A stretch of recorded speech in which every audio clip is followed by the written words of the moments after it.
When I look at these beautiful children, what I see is an incredible opportunity for them to grow into having a good life. They feel capable, they can give back, they can contribute, they can participate, they can take care of themselves and their own. When they're dealt a script that blocks that opportunity out, a set of parents who can't deliver the care they need, the nurturing they need to grow up, a community that's indifferent at best, and at worst, discriminatory and cruel, they will not have a good life. I felt like the things that we wanted, we couldn't have, so that was a little frustrating, but I just felt like, yeah, we just can't get it because my mom can't afford it, so you can't get it. And the only other way people was getting stuff back then was by, like, taking it. Growing up, my dad had no father. You don't know who he is? You never met him? I know my father. I know him very well. He's a coward. Why you call him a coward? Because I witnessed him put his hands on females in front of me, and that's not the flow. Like, that's not where it's at. So like every day we would argue, fuss, just about anything. My stepdad, like he overdid it when he would spank me or whip me. He would, I was like in elementary school, going to school like limping because I had like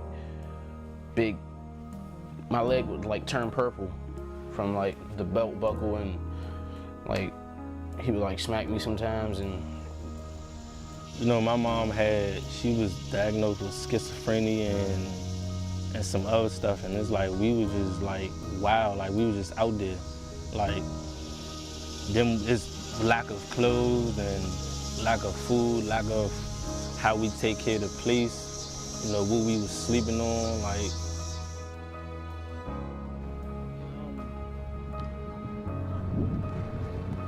You know your mother is now? How do you feel about your mother? I felt that my mother didn't care about me, and I also felt so that she showed more love to the drugs than she showed me.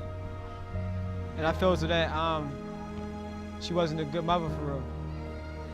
How does that feel? Made me feel like what type of parent I had back then. It made me feel sad sometimes. I think about it. Because why would you choose a drug over your son? And so if they've been betrayed by the parent, if the parent has abandoned them, who protects them from the larger problem, the larger betrayal? Institutions that will not give them an education. The violence in the neighborhood, the drug dealing, the insensitivity, the guns. That's another level of betrayal. How much betrayal does a young human being take while they're absent from getting the care they need? What happens to the child? I was standing on a basketball court one day, right? And people was like fighting over a basketball game. One of the guys on the other team, for real, had a gun and everything. He shot one of my mans, for real, you feel me? People get killed over anything, for real, because he had like a white t-shirt, so he was all bloody on the ground and all that. The guy had said, I ain't here to rob y'all, for real. I'm just here to prove a point.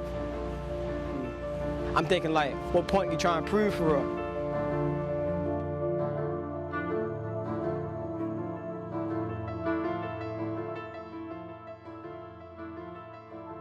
High school, that was a terrible school. I go in there and I had the police standing right there, metal detectors, they patting me down, asking for IDs that I ain't have, and going in pockets and all this stuff just to get into school. And it was like even worse when you got in there, so like I didn't even want to be there.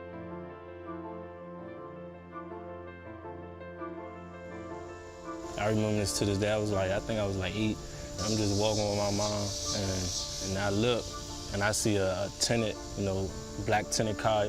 I see the window roll down, and I see a gun come out the car with and I see the shooting. I see shooting start going on, and I see, you know, as he's shooting, like 3 of them get hit, and like 1 of them hurt and run in the building. And as that's going on, my mom like crying. My mom crying and all that, and she trying like tell me get down, like telling me get down and stuff like that, and she crying. I was in the streets. At 11 years old, I got shot 3 times for taking people off. Cause he basically tried to kill you, right? Like, yeah, I woke up to the gun in my face.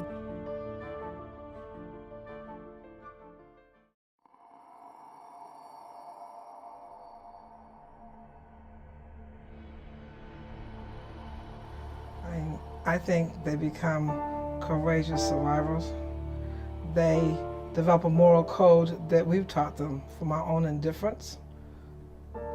It's called get them before they get you. Trust no one. Figure it out. You're all you have. How powerful is that?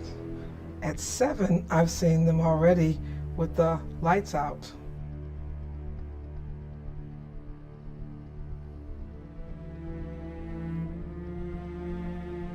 I'm thinking that my dad was still alive because nobody had told me that he died at 5 o'clock in the morning. Like, we were just walking around the hospital talking about like memories that we had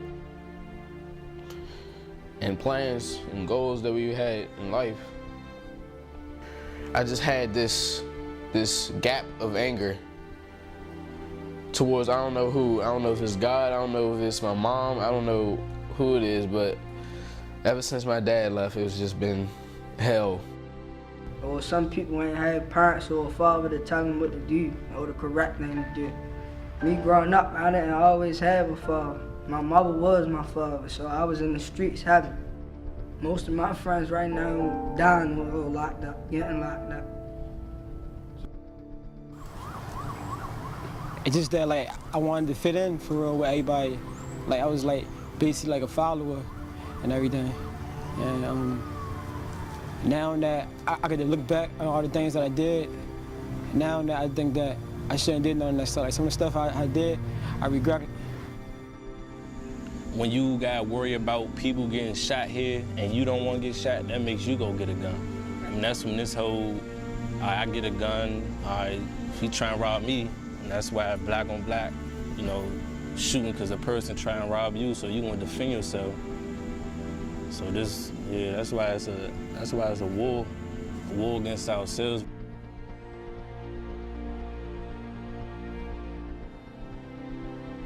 It's a lot of intelligent people in the hood, but it's like they just don't have no opportunity or they don't have no way out.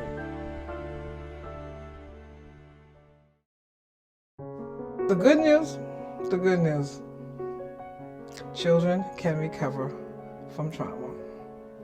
Young people can heal from trauma. And the good news is it takes a community to ensure that that happens.